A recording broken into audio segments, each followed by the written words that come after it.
Wolf signing in and welcome back to another Dragon Blaze video. Today we'll be checking out the latest additions, especially the most awaited Awakened Allies.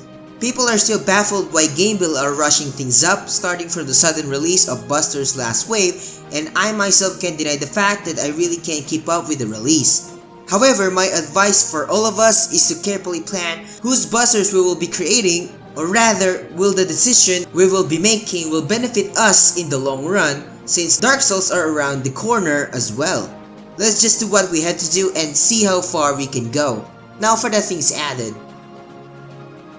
Arena and Guild Battle are now playable with two major leagues and separates the Buster users to the non-Buster ones to compete with each other fairly. Basically, players cannot use Busters in Hero League and expect long and old-fashioned battles in Guild matches and Arena. Everything goes opposite in Buster League, as players can go all out by forming teams full of Busters and expect lightning fast actions from here. Something great to keep in mind that each league has its own set of rewards, meaning players can participate in both modes simultaneously to reap more rewards such as rubies. A brand new feature that will test our team strength by finishing all the floors that the tower is offering. Player must beat the enemies on each floor and reap a corresponding reward. The higher the floor, the harder the challenges we get. So basically, awesome rewards are waiting for us in the top, such as free SSS allies or class salmon tickets, magic scrolls, essences, and E-allies. What are the E-allies? These units are being used in ally upgrades with an enhanced rate of 50% to 100%. It is a must to save these allies when upgrading a deity to save more essences. Going back to the tower, expect the hardest enemies and bosses, especially in Gold Tower. It is easy to notice the difficulty spikes on each floor, so my recommendation is to come prepared, and on the other side, or the Silver Tower, players can complete it in a breeze. Stay tuned for a much detailed guide in both modes. Surprisingly, the last batch of Busters has been added after 2 weeks when Omegas and Orenos release. How good are these Busters? Starting with Iota, these Busters an encounter that summons cards that buffs your allies. Iota can perform in world bosses and arena battles. Definitely recommended, and basing on the Korean server, she can benefit us in the long run. Gaia being the mage buster type that is perfectly used in PvP modes such as Arena and Guild Battle.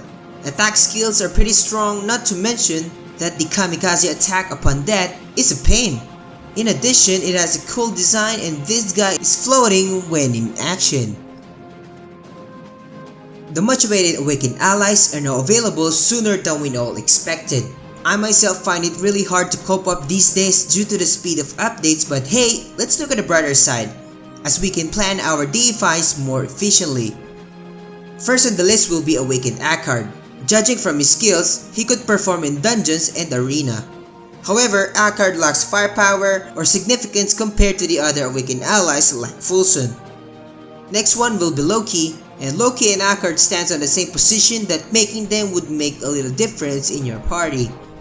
One of the reasons why players are creating them is they are a required component of the upcoming Dark Souls, which serves like a Dragon Busters that we have right now. Loki can somewhat contribute in arena and dungeons as well, and like I said, there will be more allies worth making than these two guys. Next will be Awakened Shabelle. As expected, Shabelle will be a huge help in terms of supporting your party. Those insane healing skills with the ability to revive, buffs, and cast silence upon enemies are indeed worth it. Shabelle performs in arena battles and other PvP modes, dungeons, and Tower of Validation. Last but not least will be Awakened Fulson. Fulson is a powerhouse in terms of offensive skills, perfect in PvP modes. What I like the most is the ability to hide and target enemies with the same ability and counter attacks. Hope I can get the guy in the near future. It is really hard to catch up with the rate of the content that we are having right now, and let us not forget to enjoy the game. And how's your progress so far? Share your experience with us in the comments, and thanks for watching. And I will see you guys in the next update. Feel free to give this video a thumbs up and don't forget to subscribe. For more updates from Dragon Blaze, stay tuned at Wolves, empowering gamers that will touch lives. Signing out.